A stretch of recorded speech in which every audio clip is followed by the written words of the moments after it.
Hello friends, my name is SK Suman. अभी अफ्रीकी continent में एक बहुत ही विवाद न्यूज़ में आया है। आप इवन 2011 से है वो, लेकिन काफ़ी करंट का है ये। तो इसीलिए हम बात करते हैं इथियोपियन रेनेसा डैम के बारे में, ठीक है, जिसको ग्रैंड रेनेसा डैम भी कहते हैं। ये विवाद है, डिस्प्यूट है। ये क्या है इसके बारे में हम जानते हैं। ये अफ्रीका की सबसे बड़ी बांध प्रोजेक्ट है, याद रखिएगा, जिसका नील नदी पर स्थायी प्रभाव भी पड़ेगा, है ना। और इसी के लिए ये विवाद उत्पन्न हो रहा है। बांध का निर्माण इथियोपिया के तराई क्षेत्र में जो ब्लू नील है, देखो, एक व्हाइट नील एक ब्लू नील, दो नील नदियों को मिलाकर ही नील नदी का निर्माण हुआ है, ठीक है। तो इथियोपिया के क्षेत्र में जो ब्लू नील का ओरिजिन है, हम आगे बताएंगे इसके बारे में पूरा डिटेल। तो वहां पे बांध का निर्माण हो रहा है। इथियोपिया द्वारा नील नदी पर एक मेगा जल विद्युत प्रोजेक्ट का निर्माण किया जा रहा है, क्योंकि ब्लू नील पर ही ये डैम बन रहा है। और चूंकि ब्लू नील जो है वो इथियोपिया के क्षेत्र से वो ओरिजिन है उसका, तो इसीलिए ये विवाद का कारण बना है। मिस्र इथियोपिया के मध्य जल युद्ध की संभावना, ऐसा लोग कह रहे हैं। जो डिस्प्यूट है, एक एग्जाम पॉइंट ऑफ व्यू से काफी महत्वपूर्ण है। जो डिस्प्यूट है वो इथियोपिया है, सूडान है, इजिप्ट है। इस तीन देशों के बीच में ज्यादा विवाद का कारण है। देखिए, यही है वो ग्रैंड इथियोपियन रेनेसियन डैम, ठीक है। और यहाँ देखिए, यहाँ पे इथियोपिया में ये देखिए आप, ग्रैंड इथियोपियन रेनेसियन डैम है। और यहीं से ये जो ब्लू नील है उसका ओरिजिन है, ठीक है। ब्लू नील देखिए, या ब्लू नील का ओरिजिन है, व्हाइट नील का ओरिजिन इधर से है। दोनों यहाँ पे मिलने के बाद, खोटुडम के मिलने के बाद ये नील नदी के नाम से जाना जाता है, ठीक है। असवान हाई डैम यहाँ पे है जो इजिप्ट में पड़ता है। इन सब चीजों को ध्यान रखिए, एग्जाम पॉइंट ऑफ व्यू से काफी महत्वपूर्ण है, ठीक है। और इथियोपिया जो है वो हॉर्न ऑफ अफ्रीका का पार्ट है। हम आगे स्लाइड में बताएंगे हॉर्न ऑफ अफ्रीका में कौन कौन से कंट्री हैं, ठीक है। चलिए, अब हम जानते हैं नील नदी के बारे में। नील नदी का ओरिजिन देखिए आप, यहाँ पे विश्व की सबसे लंबी नदी है। याद रखिएगा, लंबी हम बात कर रहे हैं, बड़ी नहीं। बड़ी मतलब पूरा बेसिन को आधार बना के होता है, ठीक है।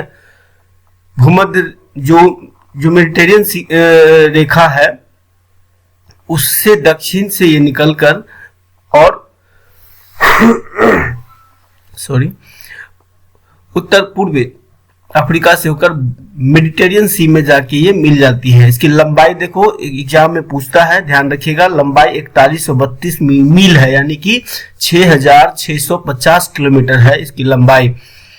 जो बेसिन क्षेत्र है वो लगभग आपको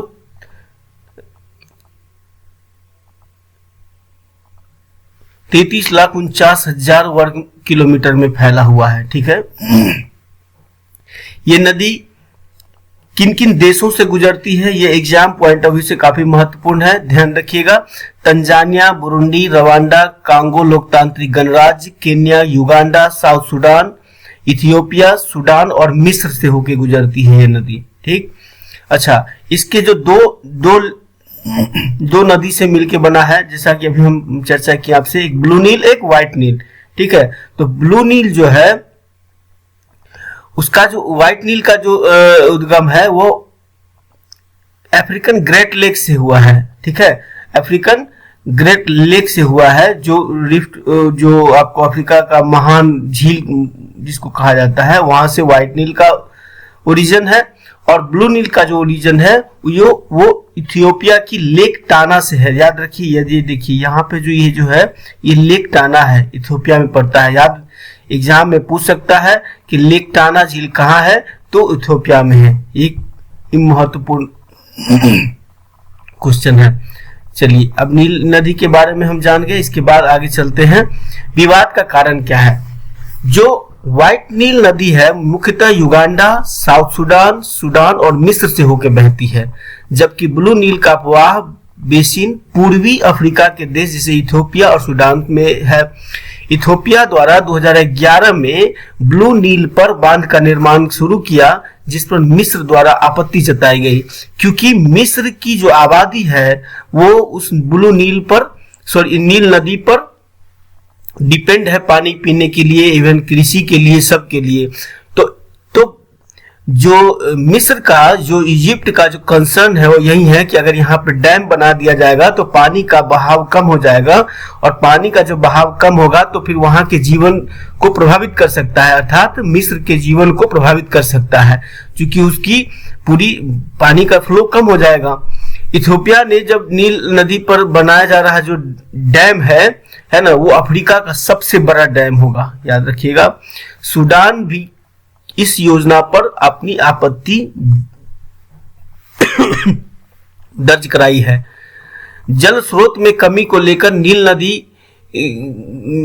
नदी का बहुत महत्वपूर्ण है, क्योंकि जल स्रोत के रूप में अफ्रीका में नील नदी का अधिक महत्व है। अतः वर्तमान नदी विवाद दो राष्ट्र इथियोपिया और मिस्र के बीच संघर्ष का कारण बन सकता है।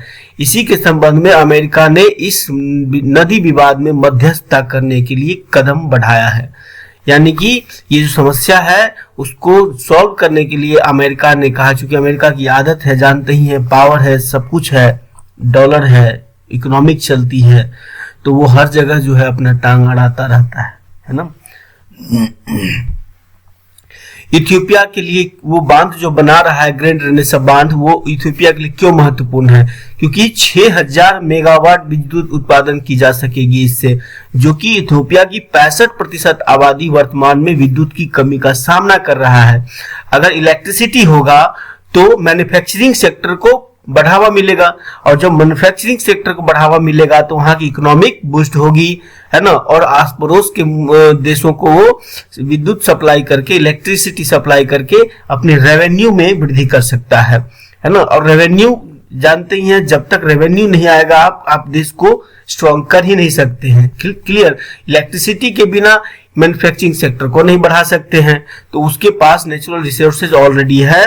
वो सोचा कि हम ब्लू नील पर अपना डैम बनाए, तो ये विवाद का कारण बन गया। अब देखिए वर्तमान स्थिति क्या है। मिस्र ने इथियोपिया और सूडान के साथ फिर से वार्ता को आगे बढ़ाने पर सहमति बताई है। मिस्र ने कहा कि भैया आओ बैठो, समस्या को देखो, मिल के हम लोग, जो भी तुम्हारा भी कंसर्न है हमारा भी कंसर्न है, मिल के काम करते हैं। इस लॉकडाउन के समय में वर्चुअल मीटिंग की है इन लोगों ने। मिस्र का मानना है कि यह किसी भी समझौते पर सहमत बनने से पहले इथियोपिया सूडान के हितों को भी ध्यान में रखा जाना चाहिए। मतलब कहने का यह है कि सूडान, इथियोपिया और मिस्र सभी अपने अपने सेक्टर में जो कंसर्न है उस सबको ध्यान में रख के तो कोई भी कदम उठाओ। सॉरी। इथियोपिया का मानना है कि बांध को जल से भरने के लिए मिस्र की अनुमति की आवश्यकता नहीं। मतलब ये कह रहा है इथियोपिया कि हमारे यहां से ब्लू नील का ओरिजिन है, तो हमारे यहां से जो ब्लू नील का ओरिजिन है तो फिर हमें अपने बांध बनाने के लिए, क्योंकि देखो क्या है कि अगर, जैसे मैं बताता हूं 1 मिनट के लिए, अभी यहां पर चलिए देखिए, ये कह रहा है कि इथियोपिया हमारे यहां से ब्लू नील का ओरिजिन है, तो ब्लू नील के ओरिजिन में यहाँ पे हम अगर डैम बना रहे हैं, अपने देश में बना रहे हैं, तो पानी जो जा रहा है वो हमारा ब्लू नील का ही आएगा ना। रिजर्व हम पानी को रोकेंगे तो ब्लू नील का ही पानी रोकेंगे। तो ये पानी हमको यहाँ पे रिजर्व करने के लिए किसी अदर कंट्री की परमिशन की जरूरत नहीं, जैसे इजिप्ट का हो, सूडान का हो, या फिर कोई अदर कंट्री हो, क्यों हमको रोकेगा? ये इथियोपिया का कहना है, क्योंकि डैम हम अपने देश में बना रहे हैं और उस रिवर का हम पानी यूज कर रहे हैं जो रिवर हमारे देश से ओरिजिनेट है। ठीक है, तो इसमें कोई हमको कैसे बोल सकता है? फिर अब देखिए, मिस्र ने 1 मई 2020 को, यानी पिछले साल मई 2020 को मिस्र ने संयुक्त राष्ट्र सुरक्षा परिषद यानी यूनाइटेड नेशन सिक्योरिटी काउंसिल को लेटर लिखा कि जो बांध, जो डैम बनाई जा रही है, उससे मिस्र की जो आम नागरिक है उसकी जो फूड क्राइसिस और जो वाटर क्राइसिस है उसके कारण उसकी जो लाइफ स्टाइल पे काफी प्रभावित कर सकता है ना। तो इसी के संदर्भ में इसने ये भी कहा कि ये बांध निर्माण के कारण दोनों देश के बीच जो है ना आम सशस्त्र संघर्ष की मतलब लड़ाई तक की नौबत आ सकती है। अब सोचिए कि कहां सिचुएशन कहां। देखो, नेचुरल चीजों में यानी प्राकृतिक संपदा में जब हम अपने अपने हक के लिए लड़ाई लड़ते हैं और अपने वर्चस्व को स्थापित करने की बात करते हैं, मानव कल्याण की जब बात होगी तो वहां पे संघर्ष नाम का शब्द ही नहीं होगा।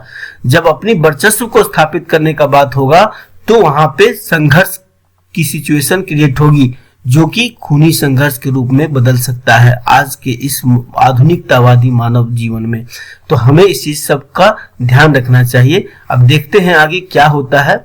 सहमति मिस्र ने अभी जताई है सबके साथ मिल के बात करने का, तो अब आगे देखेंगे कि क्या बात में कंक्लूजन क्या निकला है। अब देखिए, ये जो हॉर्न ऑफ, मैंने कहा कि इथियोपिया जो है वो हॉर्न ऑफ अफ्रीका का पार्ट है। तो हॉर्न ऑफ अफ्रीका में कौन कौन से देश आते हैं, ये एग्जाम पॉइंट ऑफ व्यू से काफी महत्वपूर्ण है, ध्यान रखिएगा। ये आप देखिए, इरिट्रिया, इथियोपिया, जिबूती और सोमालिया, मात्र 4 कंट्री हैं। SEED याद रखिएगा, S for Somalia, E for Eritrea, E for Ethiopia और D फॉर जिबूती। ये 4 कंट्री मात्र है जो हॉर्न ऑफ अफ्रीका में आता है। ठीक है, थैंक यू। और अब देखते हैं इसका अगला पार्ट क्या होता है, क्या समझौता होता है, किस आधार पर फिर देखा जाएगा। ठीक है, तब तक के लिए थैंक यू। हमारे चैनल को अधिक से अधिक सब्सक्राइब करें, आगे बढ़ाएं, ताकि हम भी, और हाँ, हमें आप सजेशन दीजिए कि कौन से टॉपिक पे हम आपके साथ वीडियो बनाएं। कल से यानी 20 तारीख से हम हिस्ट्री का सीरीज चालू कर रहे हैं। प्रत्येक टॉपिक बाय टॉपिक हिस्ट्री का एकदम छोटे छोटे पार्ट में बांट के आपकी हमारे यूट्यूब चैनल पे आपको मिल जाएगा। और किसी भी एग्जाम के लिए, चाहे वो Uttar Pradesh public service commission हो, बिहार पब्लिक सर्विस कमीशन हो, यूपीएससी हो या फिर अदर वो कोई भी एग्जाम हो, सबके लिए यूजफुल होगा। ठीक है, थैंक यू।